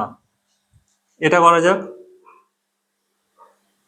কমল আস্কড মি, কমল আমাকে জিজ্ঞাসা করলো, তাহলে কমল আমাকে বললো তুমি কি ভালো আছো, ঘুরিয়ে বললে কি হবে? কমল আমাকে জিজ্ঞাসা করলো আমি ভালো আছি কিনা। তাহলে ইফ আই, তাহলে প্রেজেন্ট ইনডেফিনিট থেকে past indefinite, if I was well, হলো। তাহলে রিপোর্টিং বা লিঙ্কার ইফ। আচ্ছা, এবার ডব্লিউএইচ কোশ্চেনটা জানবো। তাহলে ডব্লিউএইচ কোশ্চেনের ক্ষেত্রেও সেই একই, রিপোর্টিং ভার্ব আস্কড হবে। কমল আস্কড মি। এইবার এখানে ইয়েস নো কোশ্চেনের ক্ষেত্রে কি লিঙ্কার বা কনজাংশন আমরা ইফ বসিয়েছিলাম, কিন্তু ডব্লিউএইচ কোশ্চেনের ক্ষেত্রে কি করব? যে ডব্লিউএইচ ওয়ার্ড আছে সেই ডব্লিউএইচ ওয়ার্ডটাই লিঙ্কারের কাজ করবে, কনজাংশন হিসেবে ব্যবহার হবে। তাহলে হু, আর কনজাংশনের পরে আমরা কি দিই? সাবজেক্ট দিই। সাবজেক্ট কি? ইয়োর সিস্টার হয়ে যাবে কি? My sister. কমলা আমাকে বললো তোমার সিস্টার, তোমার বোনকে, ঘুরিয়ে বলে কি হবে? কমলা আমাকে জিজ্ঞাসা করলো আমার বোনকে, হু, মাই সিস্টারটা সাবজেক্ট,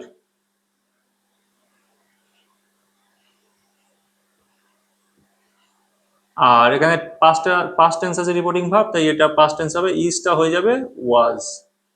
ফুল স্টপ।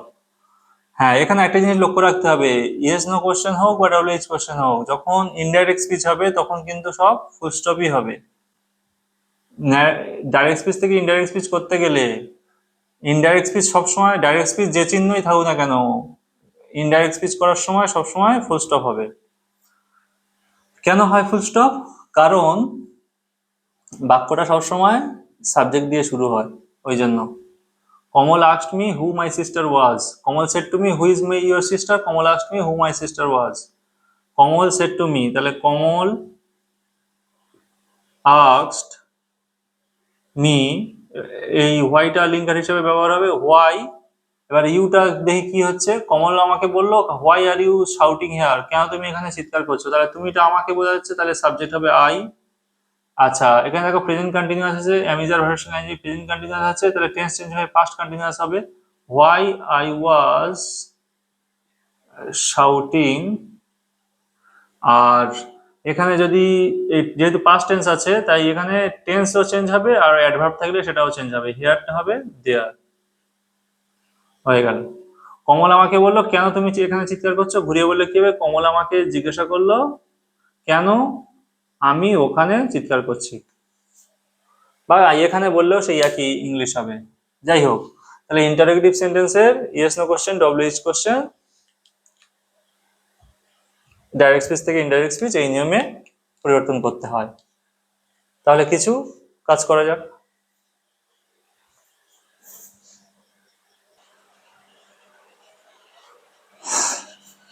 আচ্ছা, ইন্টারোগেটিভ সেন্টেন্স কিভাবে চিনবো? এই জিজ্ঞাসা করলো, এই কথাগুলো থাকবে। তো প্রথমে ফালতু বলতাকে জিজ্ঞাসা করলো সে কিছু খাবে কিনা। দেখো, ফালতু ছেলে আর বলতা ধরো মেয়ে, তাহলে সে ফালতু বলতাকে জিজ্ঞাসা করলো সে কিছু খাবে কিনা, তাহলে তাহলে সে এখানে বোঝা যাচ্ছে বলতাকে, এটা সে ইংরেজি তাহলে সি হবে। আচ্ছা, এবার দেখো ফালতু আস্কড বলতা, এবার দেখবো এটা কিনা আছে, কিনা ইংরেজি কি, কিনা ইংরেজি ইফ বা ওয়েদার। তাহলে কিনা আছে মানে তাহলে বুঝতে হবে যেটা এটা ইয়েস নো কোশ্চেনে আছে, তাই তো? ইয়েস নো কোশ্চেন ছিল ডাইরেক্ট স্পিচে, ইনডাইরেক্ট স্পিচে হয়েছে, তাহলে আমি এখানে কিনা ইংরেজি ইফ বা ওয়েদার, ইফ ব্যবহার করলাম। এবার ইফ এর পরে কি সাবজেক্ট দেবো, সি, ইফটা লিঙ্কার, ওই জন্য তারপর সাবজেক্ট দেবো। এবার দেখো এখানে এটা আছে কি ফিউচার টেন্স, খাবে কিনা, তাহলে এখানে আমরা জানি past tense, repeating verb past tense হলে তারপর যে টেন্সই থাকুক না কেন সেটা পাস্ট টেন্সে পাল্টাবে। তাহলে এখানে এটা যদি পাস্ট টেন্স না থাকতো তাহলে কি হতো, সে কিছু খাবে কিনা, if she will it something, এইটা হতো ফিউচার টেন্সে। কিন্তু এখানে দেখো এটা পাস্ট টেন্স আছে, মানে এখানে প্রিন্সিপাল ক্লজটা পাস্ট টেন্স আছে, তাই সাবঅর্ডিনেট ক্লজটাও পাস্ট টেন্স হবে। তাহলে এখানে ফিউচার টেন্স থাকলেও সেই ফিউচারের পাস্ট করতে হবে, তাহলে ফিউচারের পাস্ট করতে গেলে কি করতে হবে, এই উইলটাকে পাস্ট ফর্ম করে দিয়ে উড করতে হবে, যেটা আমি প্রথমে ছকে বলেছিলাম। উইল থাকলে উড, শ্যাল বা উইল যাই থাকুক না কেন উড হবে। কেন এই উইলটা উড হলো, কারণ এখানে রিপোর্টিং ভার্ব পাস্ট টেন্স আছে বলে, ওই জন্য উইলটা উড হয়ে গেছে। তাহলে ফালতু বলতাকে জিজ্ঞাসা করলো সে কিছু খাবে কিনা, ফালতু আস্কড বলতা if she would it something. আচ্ছা, নির্লজ্জ আমাকে জিজ্ঞাসা করলো আমি কিভাবে তাকে খুঁজে পেলাম।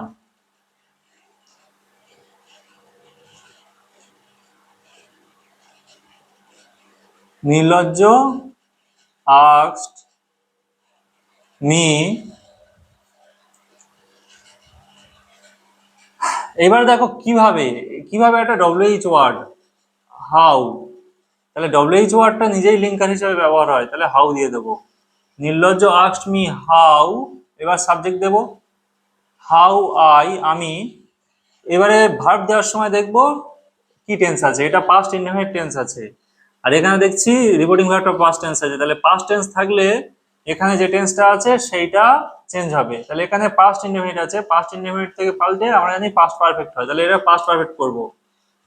তাহলে পাস্ট পারফেক্ট করলে কি হবে, সাবজেক্ট হ্যাড আর ভার্বের থার্ড ফর্ম। ফাউন্ড তাকে তাকে বলতে কাকে বোঝাচ্ছে? নির্লজ্জ আমাকে জিজ্ঞাসা করলো আমি কিভাবে তাকে খুঁজে পেলাম, তাকে বলতে নির্লজ্জকে বোঝাচ্ছে। নির্লজ্জ ধরো একটা ছেলে, তাহলে আমি কি দেব? হিম দেব। হয়ে গেল। নির্লজ্জ আমাকে জিজ্ঞাসা করলো কিভাবে আমি আমি কিভাবে তাকে খুঁজে পেলাম। নির্লজ্জ asked me how I had found him. আচ্ছা, অশান্তি সংকল্পকে জিজ্ঞাসা করলো সে এখন খুশি কিনা। তাহলে অশান্তি একটা মেয়ে আর সংকল্প একটা ছেলে। অশান্তি আস্কড সংকল্প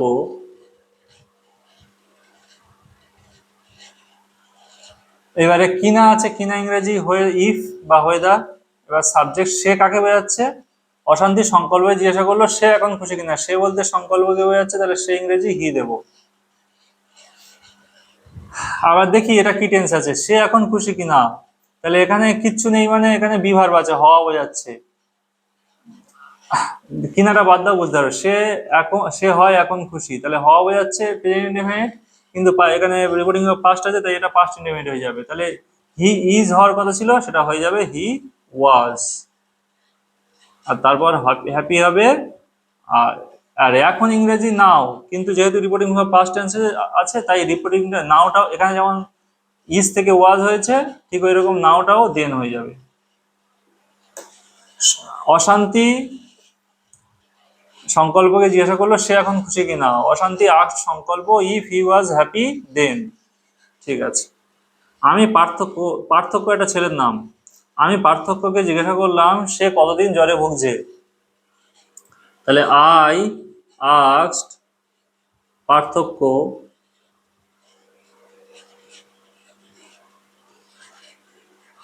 আই আস্কড পার্থক্য কতদিন, এটা একটা ডব্লিউএইচ ওয়ার্ড, তাহলে ডব্লিউএইচ ওয়ার্ডের নিয়মে করতে হবে। হাউ লং, তাহলে ডব্লিউএইচ ওয়ার্ড নিজেই লিঙ্কারের কাজ করে। হাউ লং, এবার সাবজেক্ট দিয়ে দেবো।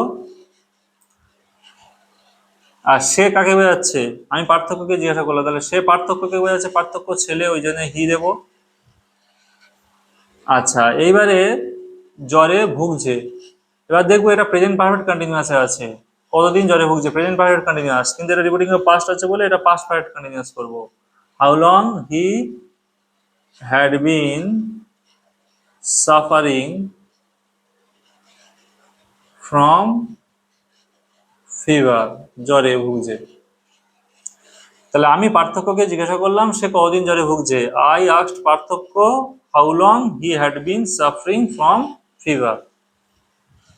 তাহলে ইন্টারেক্টিভ সেন্টেন্সের ইনডাইরেক্ট স্পিচের বাংলা থেকে ইংলিশের ট্রান্সলেশন কিভাবে করতে হয় সেটা জানা গেল। এরপর আমরা জানবো optative sentence R exclamatory sentence.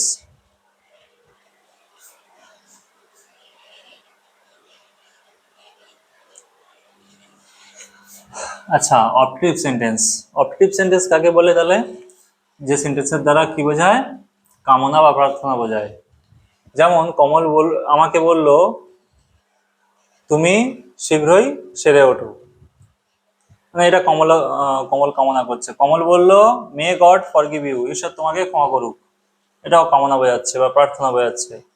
Kamal said to me, Kamal আমাকে বললো হ্যাভ এ গ্রেট ডে, খুব ভালো দিন কাটুক। তো তাহলে অপটেটিভ সেন্টেন্স কি করে বুঝতে হবে? বাক্যের শুরুতে এরকম মেয়ে থাকবে, না থাকতেও পারে। এরকম পুরো বাক্যটা থেকে বুঝতে হবে যে এটার দ্বারা কি বোঝাচ্ছে, কামনা বোঝাচ্ছে বা প্রার্থনা বোঝাচ্ছে কিনা। তাহলে অপটেটিভ সেন্টেন্স,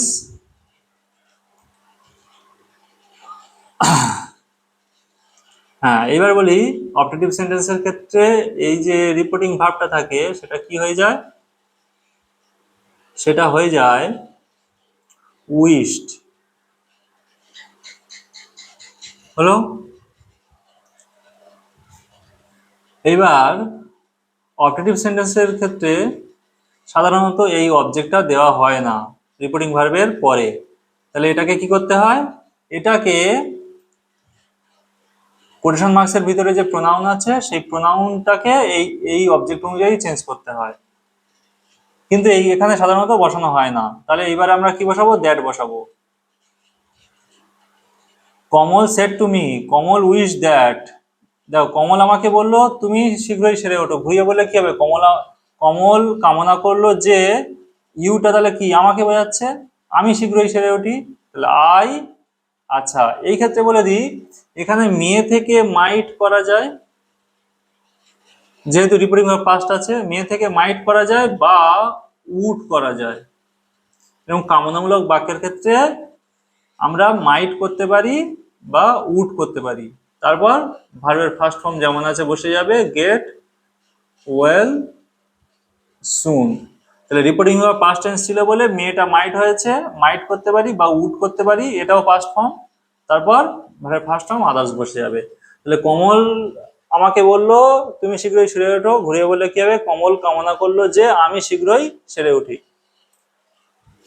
তারপরে কমল, তাহলে এটা কি হবে? কমল। আচ্ছা, এখানে গডের উল্লেখ থাকলে, ঈশ্বরের কথা বললে, ঈশ্বর তোমাকে ক্ষমা করুক, ঈশ্বরের কথা উল্লেখ থাকলে আমরা কি করতে পারি? প্রে ভার্বটা দিতে পারি। কমল প্রেড, তারপরে দ্যাট, সাবজেক্ট গড, আর মেয়েটা কি হবে? মাইট করতে পারি বা উড করতে পারি। ফরগিভ, ভার্বের ফার্স্ট ফর্ম বসে যাবে। আর ইউটা তাহলে কাকে বোঝাচ্ছে?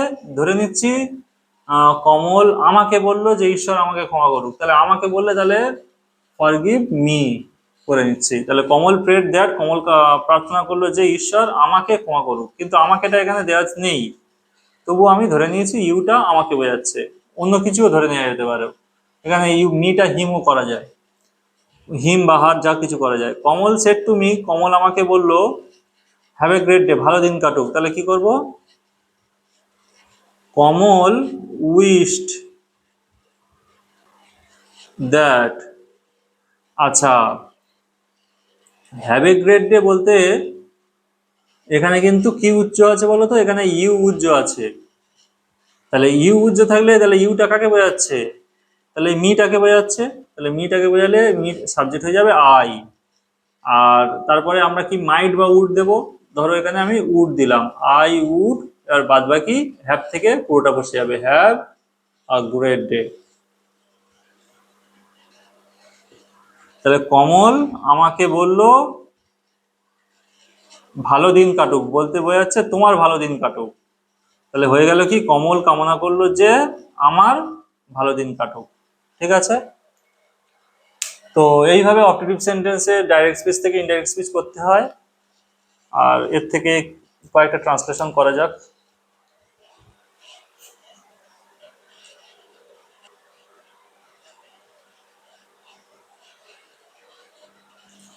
আচ্ছা, অপেক্ষা কামনা করলো যে পটল শীঘ্রই পটল তুলুক। তো এখানে অবজেক্টিভ সেন্টেন্স কি করে বুঝবো? কামনা করলো এই কথাটা দিয়ে। তাহলে অপেক্ষা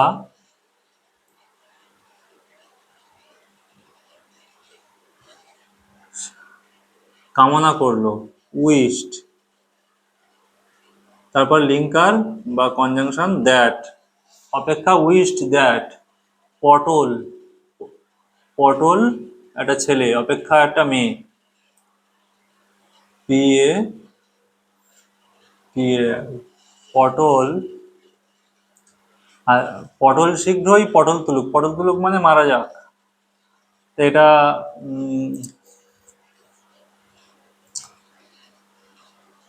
ইনফর্মাল স্পিচ আছে। তো ইনফর্মাল স্পিচ পটল তুলুক, পটল তোলা ইংরেজি কিক দ্য বাকেট। আচ্ছা, এরপরে কি হবে? সাবজেক্টের পর মাইট বসাবো বা উড বসাবো। ধরো মাইট বসালাম, মাইট কিক দ্য বাকেট। এটা একটা idiomatic phrase, informal idiomatic phrase. এর মানে হচ্ছে পটল তুলুক বা মারা যাক, চলতি কথা, শীঘ্রই, সুন। তাহলে অপেক্ষা কামনা করলো যে পটল শীঘ্রই পটল তুলুক। অপেক্ষা উইশ দ্যাট পটল মাইট কিক দ্য বাকেট সুন। তাহলে অপটেটিভ সেন্টেন্স ইনডাইরেক্ট স্পিচে ট্রান্সলেশন এইরকম হয়। এরপর আমরা জানবো এক্সক্লেমেটরি সেন্টেন্সের।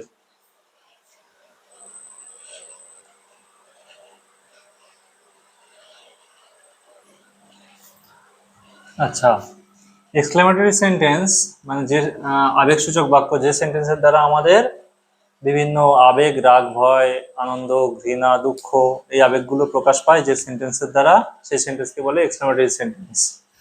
তাহলে এক্সক্লেমেটরি সেন্টেন্স আবার দুই ধরনের হয়।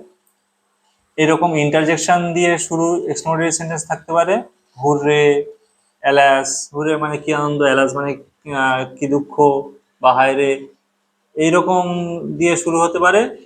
কমল বলল hurrah I have got a prize today, Kamal বলল কি মজা বা কি আনন্দ, আমি আজকে একটা পুরস্কার পেয়েছি।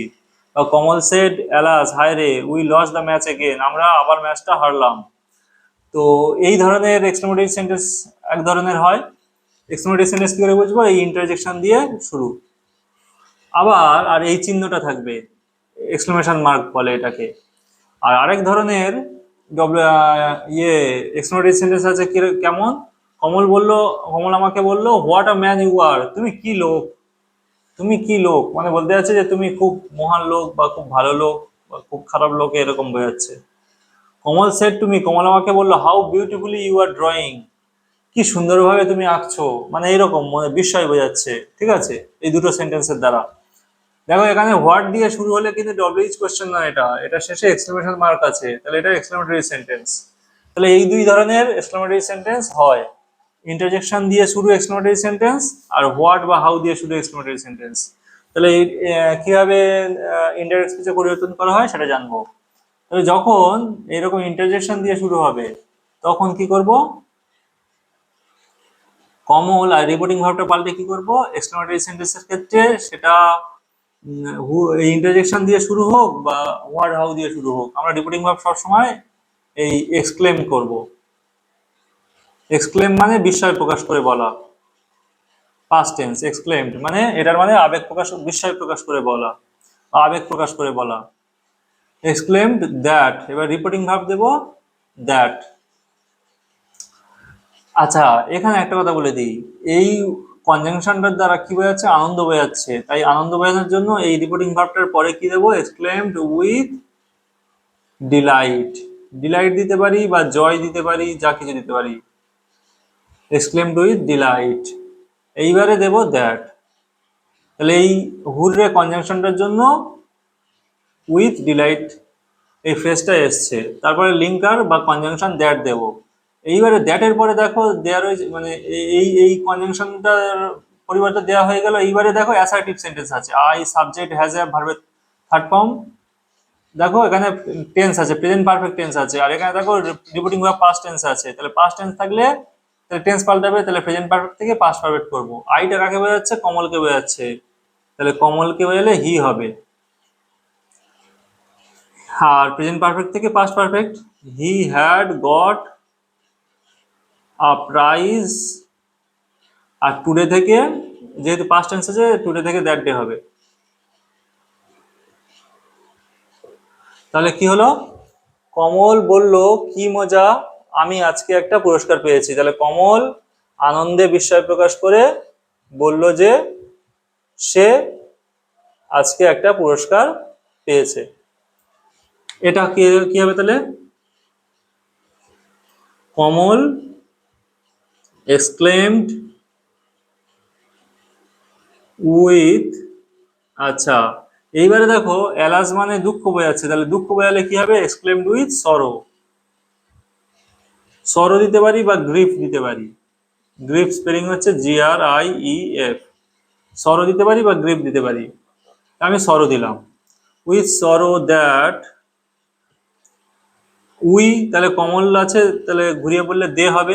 কমল বলল হায় রে আমরা ম্যাচটা আবার হারলাম, তাহলে ঘুরিয়ে বললে কমল দুঃখে আবেগ প্রকাশ করে বলল যে তারা, দে উই থেকে দে হবে। আর পাস্ট ইনডিফাইনিট আছে, পাস্ট পারফেক্ট হবে, they had lost the match again. Kamal দুঃখে আবেগ প্রকাশ করে বলল যে তারা ম্যাচটা আবার হেরেছে।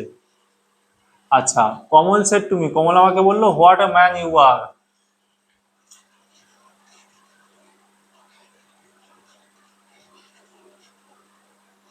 কমল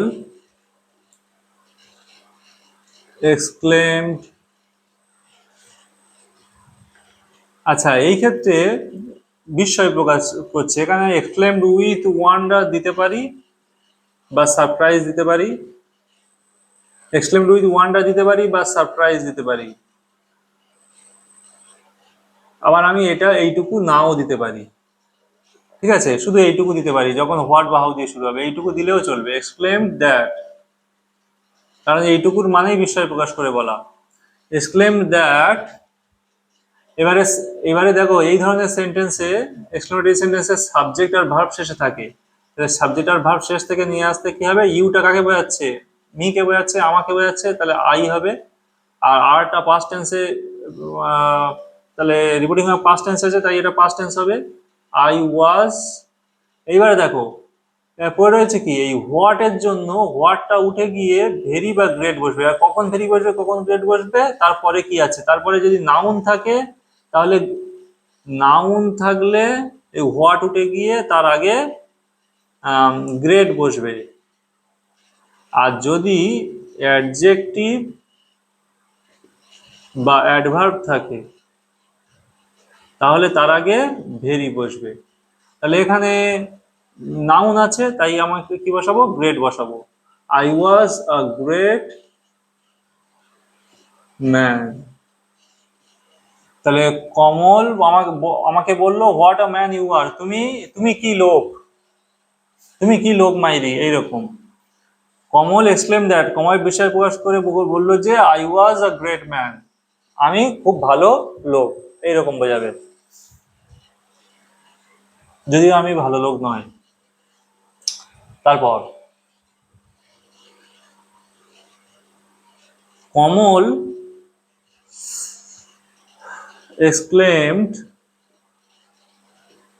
that how beautifully you are drawing, তাহলে ইউটা মি আই কে বোঝাচ্ছে, আর প্রেজেন্ট কন্টিনিউয়াস থেকে past continuous, I was drawing. এইবার দেখো এখানে হাউ এর পরে কি আছে, অ্যাডভার্ব আছে, তাহলে ভেরি বসাবো, আর হাউটা উঠে গিয়ে, how I was drawing very beautifully.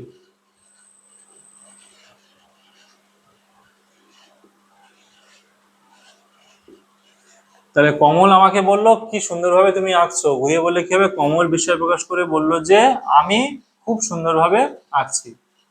তো এক্সক্লেমেটরি সেন্টেন্সের ডাইরেক্ট স্পিচ থেকে ইনডাইরেক্ট স্পিচে এই দুটি নিয়মে চেঞ্জ করতে হয়। তো এবার আমরা এক্সক্লেমেটরি সেন্টেন্সের একটু ট্রান্সলেশন করব বাংলা থেকে ইংলিশে।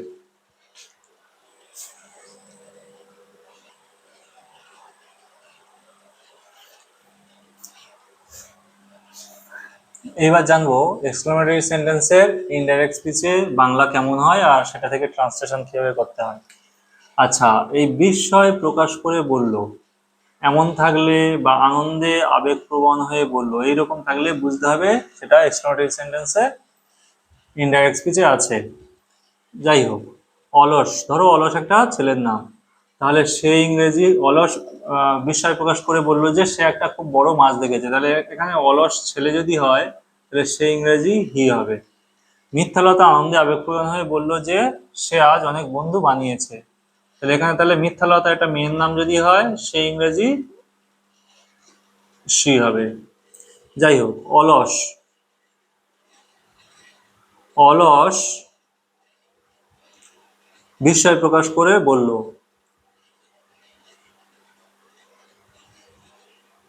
বিস্ময় প্রকাশ করে বলা ইংরেজি এক্সক্লেমড। দ্যাট সে ইংরেজি হি দেখেছে, প্রেজেন্ট পারফেক্ট টেন্স কিন্তু এটা পাস্ট ইনডিফিনিট আছে, রিপিটিং ভার্ব, তাই ওটা প্রেজেন্ট পারফেক্ট থেকে পাস্ট পারফেক্ট হবে। হি had seen a very big fish. অলস এক্সক্লেমড, অলস বিস্ময় প্রকাশ করে বললো যে সে একটা খুব বড় মাছ দেখেছে। অলস exclaimed that he had seen a very big fish. Mithyalata একটা মেয়ের নাম। মিথ্যালতা আনন্দে আবেগপ্রবণ হয়ে বলল যে,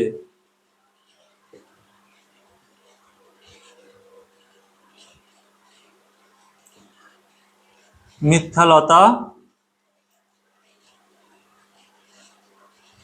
এক্সক্লেমড, আনন্দে আবেগপ্রবণ হয়ে বলল, exclaimed with Deloitte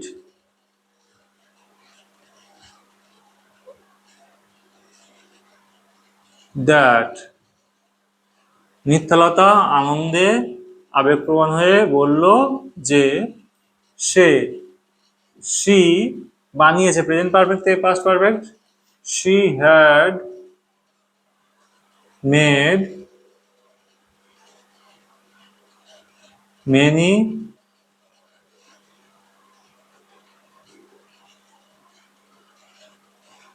friends that day. টুডেটা হয়ে যাবে দ্যাট ডে। কেন? কারণ রিপোর্টিং ভার্ব পাস্ট টেন্সে আছে।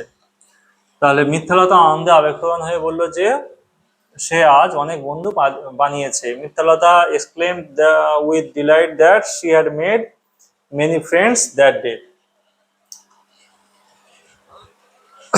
তো এই পর্যন্ত তাহলে আমরা কি 5 ধরনের সেন্টেন্সের ডাইরেক্ট স্পিচ, ইনডাইরেক্ট স্পিচের ট্রান্সলেশন কেমন হয় সেটা জানলাম।